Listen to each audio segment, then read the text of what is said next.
বিচার কাজ শুরু হবার আগে সর্বপ্রথম আমার নবীজি রওজায়ে আতহার শরীফ থেকে নূরের খাম্বার মতো উঠবেন। আমার নবীজির সাথে আল্লাহর দিদার হয়ে যাবে। আমার নবী আল্লাহর সামনে যাবেন, বিচার শুরু করবেন বলে নবীজিকে জানিয়ে দেবেন আমি বিচার শুরু করছি। বিচার শুরু হয়ে গেল। সর্বপ্রথম এক হাতে বিষের পেয়ালা, আরেক হাতে হযরত হুসাইনের রক্ত মাখা জামা, এই দুইটা হাতে করে মা ফাতেমা আল্লাহর সামনে দাঁড়ায় যান।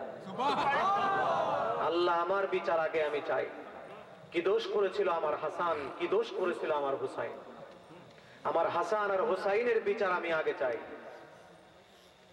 আমার আল্লাহ রাব্বুল আলামিন রাসূলের দিক তাকাবেন, কি বলবেন বলেন ফাতেমা, কি বিচার করব আমি? আমার রাসূল মা ফাতেমার সামনে গিয়ে বললেন, মা তুমি আমার উম্মতের নাজাত চাও না তোমার ছেলের বিচার চাও? দুইটার একটা বলবা, দ্বিতীয় চিন্তা করবা না। মা ফাতেমা বুঝতে পারলেন, বললেন আপনার উম্মতের নাজাত বরাবর চেয়েছি, আজও চাই। তাই যদি হয় তোমার ছেলের বিষের পেয়ালার কাপড় নিয়ে তুমি চলে যাও। আজকের এই মহাবিপদের দিনে তুমি আমাকে আবার বিপদে ফেলো না। হাজিরিন, যেই নবী উম্মতের নাজাতের জন্য কোন মুরগি তার ছোট ছোট বাচ্চাগুলোর উপরে চিলের হামলা হলে ওই মুরগি একবার দৌড়াইয়া চিলের পিছনে যায়, আবার দৌড়াইয়া বাচ্চার কাছে যায়, সে মুরগি পাগল হয়ে ছুটোছুটি করে, করে না করে? আমার নবী ছোট বাচ্চাওয়ালা মুরগির মতো একবার আল্লাহর বিচারের সামনে যাবেন, দৌড়াই আরেকবার আরশের নিচে সিজদায় পড়বেন। আরশের নিচে একবার সিজদায়, একবার আল্লাহর বিচারের দরবারে। আর সেই নবীর বিরুদ্ধে তোমরা বলো দুনিয়ার সব বেদাত সহ্য হয়, দুনিয়ার সব হারাম সহ্য হয়, মাদ্রাসা করে সুদখোর ঘুষখোর ডাকাতদের বাড়িতে বাড়িতে দাওয়াত খেয়ে তাদের টাকা নিয়ে মাদ্রাসা করতে মজা লাগে, কিন্তু আমার নবীর নাম শুনলে কষ্ট লাগে। এরই নাম হলো মুসলমান, এরই নাম মৌলবী, এরই নাম মাদ্রাসা।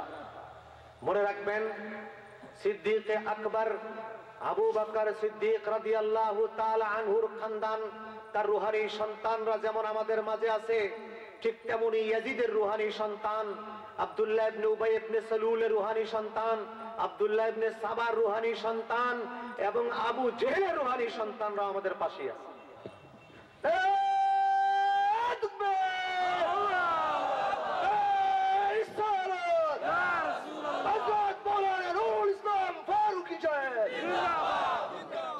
ভাইরা আমার, সে যাই হোক, আমার নবীর মহব্বতের কথা এবার আসি।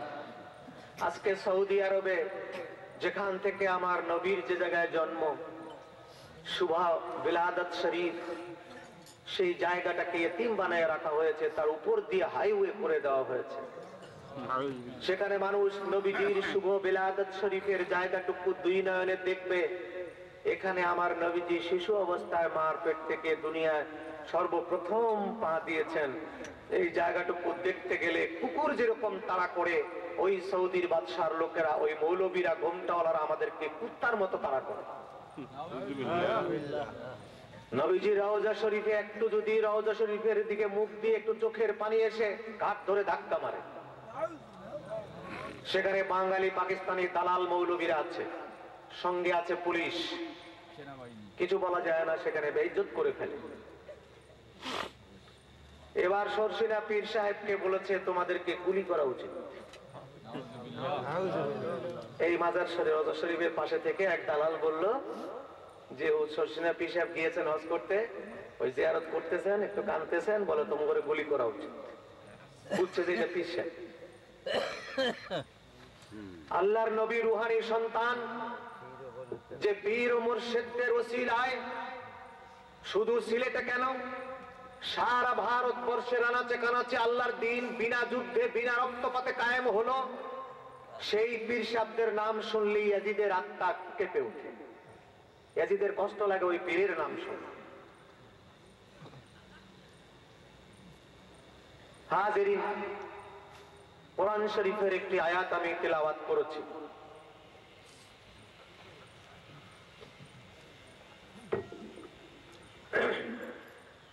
এবার হজ করে এসে হজে গিয়ে এবার দারুণ কষ্ট হয়েছে। আমি এবার নিয়ে আমি 17 বার হজ করেছি। 50 বারের বেশি আমি উমরায় গিয়েছি। 1 বছর সেখানে ইমামতি করেছি জেদ্দা এয়ারপোর্ট মসজিদে। এই দীর্ঘ অভিজ্ঞতার আলোকে আমি কথা বলছি। আপনারা মনে করবেন এই লোকটা সৌদি সম্বন্ধে জানেই বা কি, বুঝেই বা কি।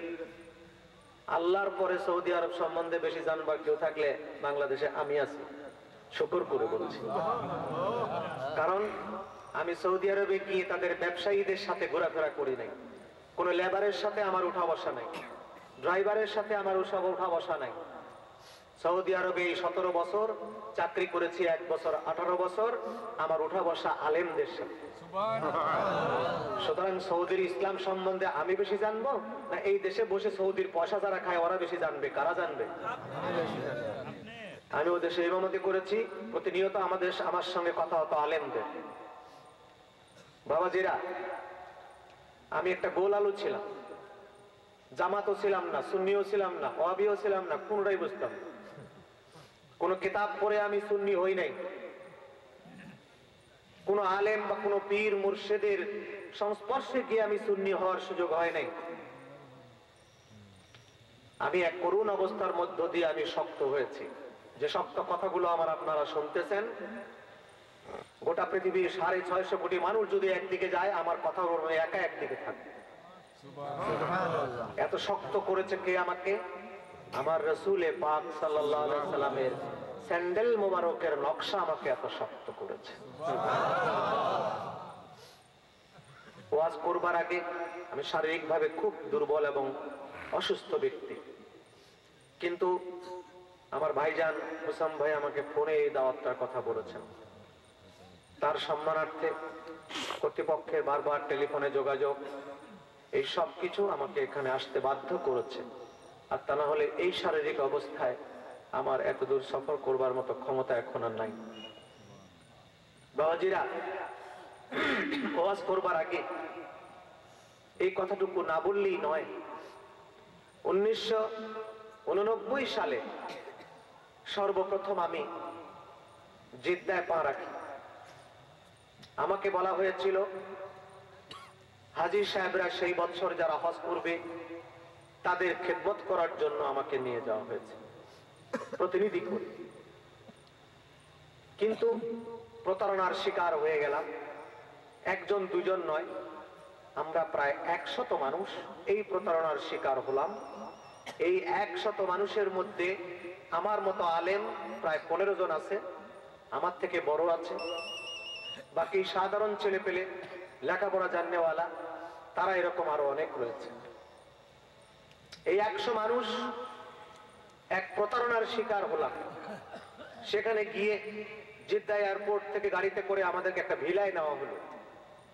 সেই ভিলাতে যাবার পর জানতে পারলাম পরের দিন সকালবেলা আমাদের ফটো ওঠানো হলো, কার্ড দেওয়া হলো, আর পায়জামা আর শার্ট একসাথে, এইটাকে একটা লেবাস, এই কমলা রঙের এই লেবাসটা দেওয়া হলো, সঙ্গে একটা করে ঝাড়ু, পায়খানা সাফ করার জিনিসপত্র, এইগুলো দিয়ে আমাদেরকে বলা হলো আমাদের ডিউটি, বিশেষ করে আমার ডিউটি বাথরুমে পায়খানা সাফ করা। জেদ্দা এয়ারপোর্টের বাথরুমে আমি পায়খানা সাফ করব, এটা আমার ডিউটি। আকাশ পাতাল হয়ে গেলাম, খোদা এখন আমি কি করব? জীবনে বিদেশে আসি নাই, আরবি ভালো করে বলতে পারি না, কি করতে পারি? আমি পোশাক পরলাম না, আমি তাদেরকে বললাম যে আমি এই লেবাসেই কাজ করব। একদিন কাজ করেছি, চোখের পানি ফেলেছি সারাদিন, খোদা বেইজ্জত করিও না। রাতে গিয়ে অনেক কাঁদলাম, সকালবেলা জ্বর আসলো, সঙ্গে সঙ্গে ডিসেন্ট্রি হলো। জ্বর ডিসেন্ট্রি এমন ভাবে আসলো আমি মুভমেন্ট করতে পারলাম না, বিছানায় শুয়ে চোখও খুলতে পারতেছি না। তারা আমাকে 3-4 দিন এরকম দেখবার পর রিটার্ন টিকিট ওকে করে দিয়ে দিল যে একে বাংলাদেশে পাঠাইয়া দাও, নাহলে মারা যাবে। বাংলাদেশের টিকিট আমাকে দেখালো এবং ওরা ইংরেজিতে আমাকে বলল, please you go back to Bangladesh because you will go to die.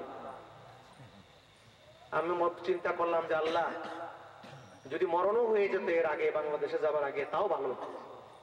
এই চেহারা বাংলাদেশে গিয়ে আমি কি করে দেখাবো যে আমি ফিরে এলাম, মক্কা শরীফ দেখলাম না, মদিনা দেখলাম না, ফিরে এলাম, এটা কি করে সম্ভব হয়?